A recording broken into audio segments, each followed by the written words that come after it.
ভাবুন আপনি একটি বিশাল ঘূর্ণায়মান লাটিমের ওপর দাঁড়িয়ে আছেন। লাটিমটি এত বড় যে তার নাম পৃথিবী।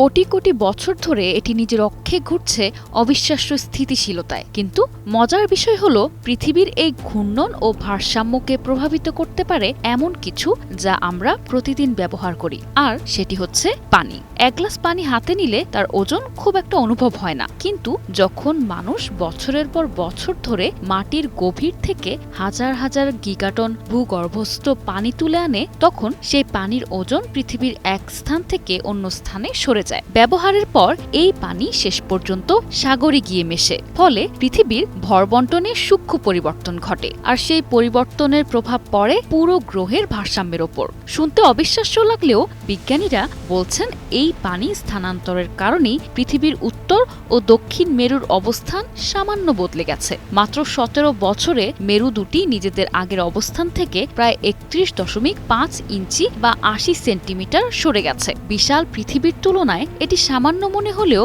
একটি গ্রহের জন্য অত্যন্ত গুরুত্বপূর্ণ পরিবর্তন। নোভা এলইডি টিভি, ঝকঝকে ছবি, নিখুঁত শব্দ, 5 বছরের ওয়ারেন্টি। নোভা মানে সঠিক মান, নিশ্চিত সেবা।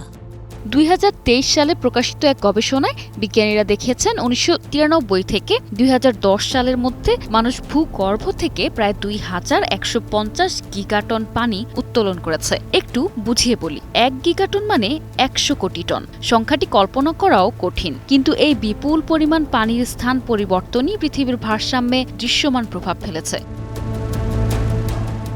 গবেষকেরা যখন পৃথিবীর ঘূর্ণন ও মেরুর নড়াচড়া মাপার গাণিতিক মডেলে পানির এই বিশাল স্থানান্তরের হিসাবটি যোগ করলেন, তখন দেখা গেল তা মেরুর আসল থেকে সরে যাওয়ায় হুবহু মিলে যাচ্ছে। শুধু তাই নয়, মাটির নিচ থেকে তুলে নেওয়া এই বিপুল পরিমাণ পানি শেষ পর্যন্ত সাগরে গিয়ে মেশার কারণে বিশ্বজুড়ে সমুদ্রপৃষ্ঠের উচ্চতা প্রায় 6.24 মিলিমিটার বা 0.24 ইঞ্চির সমান বেড়ে গেছে। পৃথিবী একদম সোজা হয়ে ঘোরে না, বরং লাটিমের মতো কিছুটা দুলতে থাকে। পৃথিবীর কোনো এক অংশের ওজন অন্য অংশে চলে গেলে এর ঘোরার অক্ষ বা মেরু কিছুটা সরে যায়। 2016 সালে নাসা বিষয়টি সহজভাবে বুঝিয়েছিল। একটি লাটিমের একপাশে বাড়তি ওজন যোগ করলে সেটি যেমন টলমল করে ঘোরে, পৃথিবীর ক্ষেত্রেও ঠিক তাই হয়। মাটির নিচের বিশাল পরিমাণ পানি যখন স্থান পরিবর্তন করে সাগরে জমা হয়, তখন ওজনের এই পরিবর্তনে পৃথিবীর ঘূর্ণন অক্ষ সরে আসে।